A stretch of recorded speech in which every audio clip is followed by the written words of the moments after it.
Hey everyone, how's it going? My name's Justin. In the spirit of COVID, I'm still wearing my mask. Gotta stay safe. It's the first and only YouTube video I've ever made, and I'm not so great at talking with people, so I actually have notes in front of me to help me out.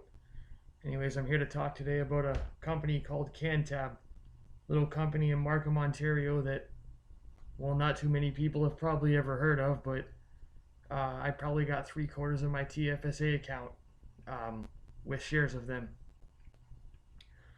The total share count is approximately 35.4 million and change. They have absolutely zero debt. They're pre-revenue. Their current share price is 72 cents. And the reason I'm making this video, I've been watching them for approximately about a year now. I've had shares in their account, and I've been buying on all the every dip that I possibly can. And I'm still waiting on more. Sorry about the phone noise in the background. They just received their U.S. patent on September 12th for bilayered and hard tablets, and they're also waiting about 13 more. Sometimes I think I'm crazy for putting whole paychecks into a small company like this, but I actually believe that what they have could actually change the medical world for the entirety of it, with stuff that we've never seen in our lives. They recently appointed Larry Latowski as the CEO, and this guy everyone has to look into. He was a former CEO of drug trading, and the former CEO of Cats, which is like the parent company to Shoppers, Pharmasave, and Rexall. I believe he sold Rexall for something like 10 or 12 times what he bought it for. Let's see what else are in my notes here. They're launching their bilayered tablets into Australia, probably shipping them by the end of the year. And this is going to get in their hospitals and clinics. It's the first country to accept the hard pill formulations that did receive a U.S. patent for 17 years going forward up until 2037, and they have 13 others that are pending.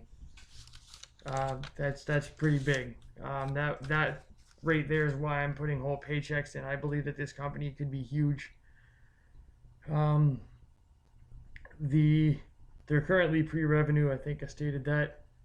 The licenses that they have already are their processing license, a standard federal sales license, and a sales for medical license.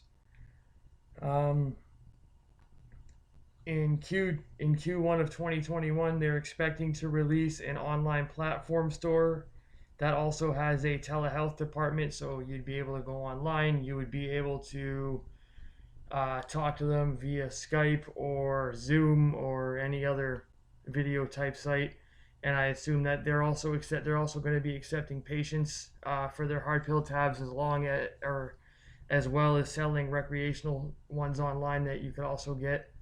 I think they're into a couple other small things, but the hard pill tabs are basically the largest part of this whole business plan that they have. They're also looking to receive drug identification numbers for opioid-sparing formulations with CBD and THC. A lot of the trials that they're in for right now and that they're going to be doing in the future the big ones are for sleep, pain, arthritis, irritable bowel syndrome, and joint pains and disorders, which those are all some of the big ones that have to be taken care of. And if we can do that with CBD, and we can stop hurting our organs so much with the opioid stuff, I think that would be a big deal. One of the biggest things I wanted to talk about was that their cost and their overhead. In comparison to, say, a lot of these marijuana companies that have tanked or dumped, or they had their 2018 highs and they just went right down. These guys kind of traded along with them in the same sense, but I think they're a lot more valuable for a lot more reasons. They're not growers. They don't grow weed like Afria, Canopy, Aurora, Kronos Group, any of the big names. Whereas companies like that, you have to pay all the employees, you have to pay for storage, you have to pay for all the extra water, the electrical, the soil, the the plant nutrients, the waste. You have to take care of all of those types of things before profit can even be considered.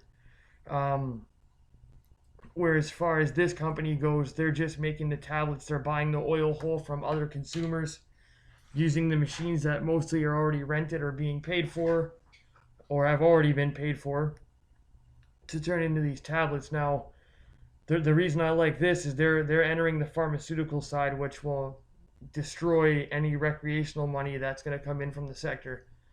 Um, I truly believe that their overhead is going to continue to stay low, especially with the storage. I mean, if you got bottles this big and they each have 30 tablets, just like any pharmaceutical medication, I mean, you could probably store X amount, large amount, millions of tablets in just a room the size of a small garage or shed. Um, and the price of that would be also very fairly low, so all profits will be easily run back into the business. Um, they don't need a large space to create the tablets. They don't need a large space to produce them and send them out. They won't be complicated to store.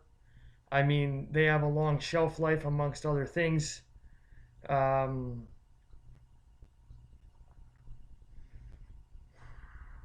I'm just thinking on the fly here. Sorry, no second takes.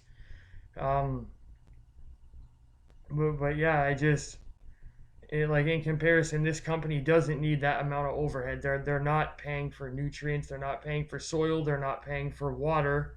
They're not paying for a large amount of employees. They don't have to worry about laying off employees.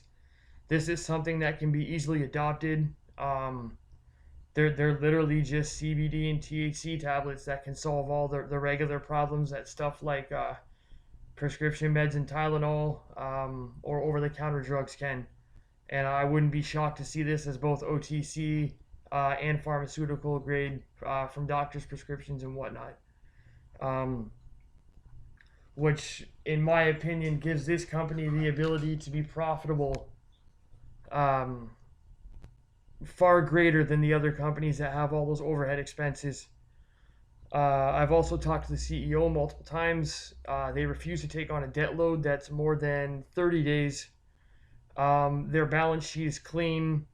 As soon as they start making revenue, they're probably going to be positive earnings per share out of the gate.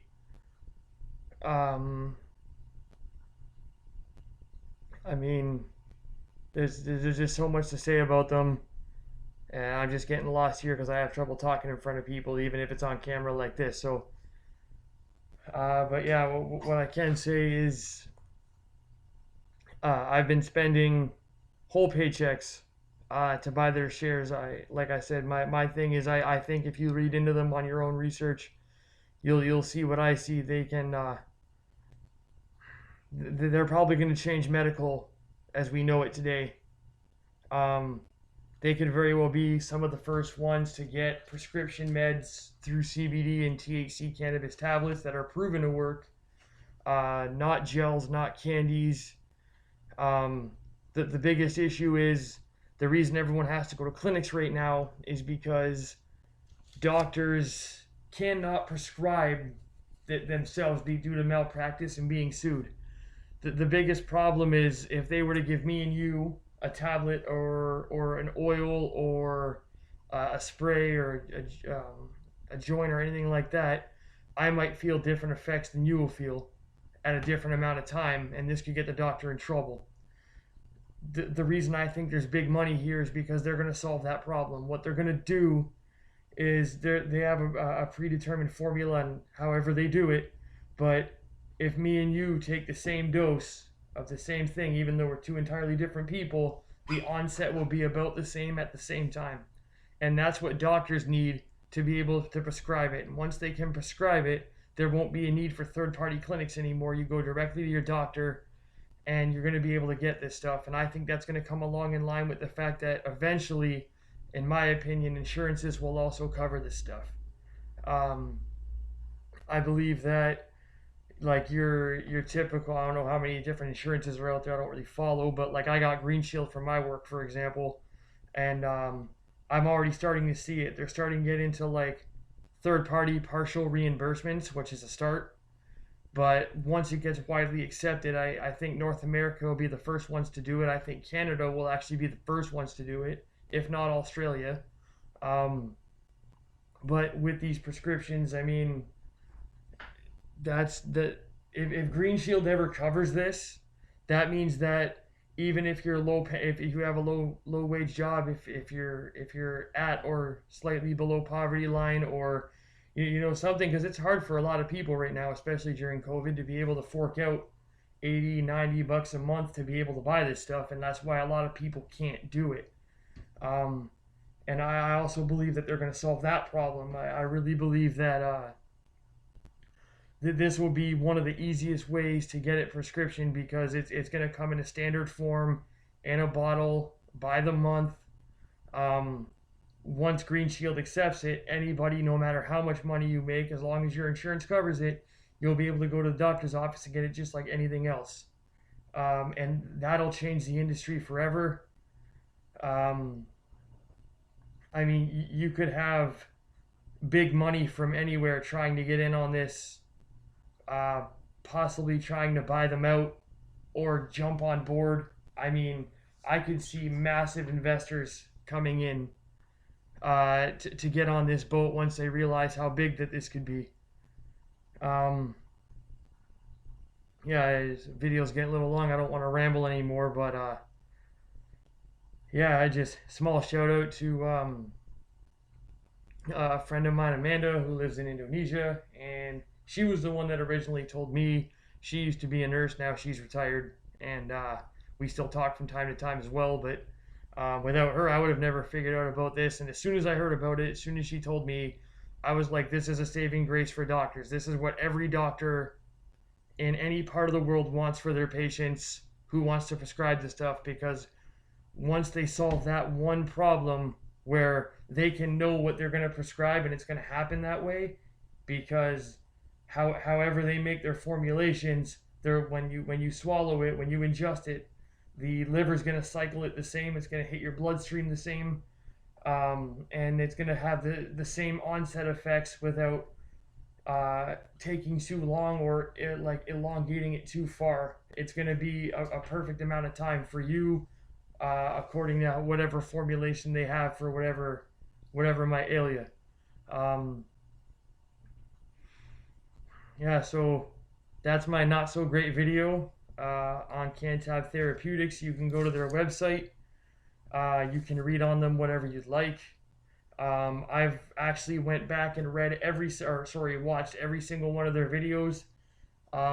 They've never not told the truth on anything. They've always been on point. They've always been on time. They've always stuck to their word. And again, if I had to cap this video with one thing, is Larry Letowski. Um, he is like, he used to be the CEO of the back door of this industry. I mean, if you're talking about cats, or drug trading, and Rexall, I mean, he was at the top of all of it.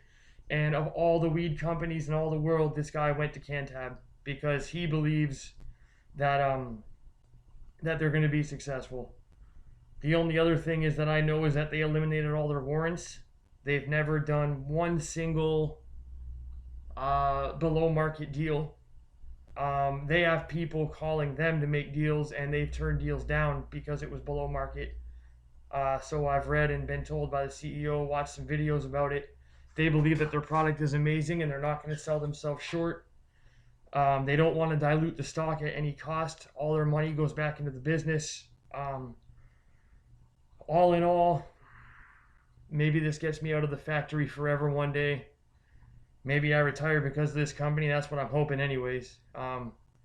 Sometimes it still feels pretty crazy to take whole checks and just say, here you go. Canntab, I want more shares of you. But they do take up 75% or so, like I said, 3/4 of my TFSA account. And as soon as January hits, pending on the price, I'm hoping to buy another 10 to 12,000 more shares and sit on them. With their share count this low, I mean, man, like they could explode. They could make 100 million in cash, and they could be a $20, $25 stock, guys. It's not a joke. Their share structure is amazing. I've talked to the CEO multiple times, and between him, the CFO, Larry, and I guess the first round investors that they had at the time, they own about, what was I think, between 38 and 42% of the company. It could have changed, but last time I checked, it was somewhere in there, which really means only about 17 million ish, 18 million shares, I'm rough balling here, are actually in circulation. So the other ones are basically accounted for and essentially retired. They're part of the float, but they don't really intend on selling. They even believe that they have such a good idea that they want to hold majority shares so they don't get bought out. Their idea doesn't change. Um, I mean, if they change the world, I, the amount of money that can flow in is going to be absolutely ridiculous. I mean, I'm buying them over Bitcoin. I've been buying them over Bitcoin. I have a Bitcoin play and one of the stocks Hive, but they're I trade them more or less like Bitcoin moves. They're my number one holding by far, guys. Anyways, sorry for the lengthy video. I hope the information helped. If I missed anything, let me double check here. Yeah, no, I don't think I missed anything on my notes here, but it is a lot. It's 8 months of information that I have, close to 12 months of information summarized for you as close as best I can. And again, terrible at speaking to people, but everyone have a good day. And I've actually checked YouTube. I believe I'm the first one to make a video on this company. Yeah. Anyways, have a good night or a good day wherever you are in the world, and hope this works out. Have a good night.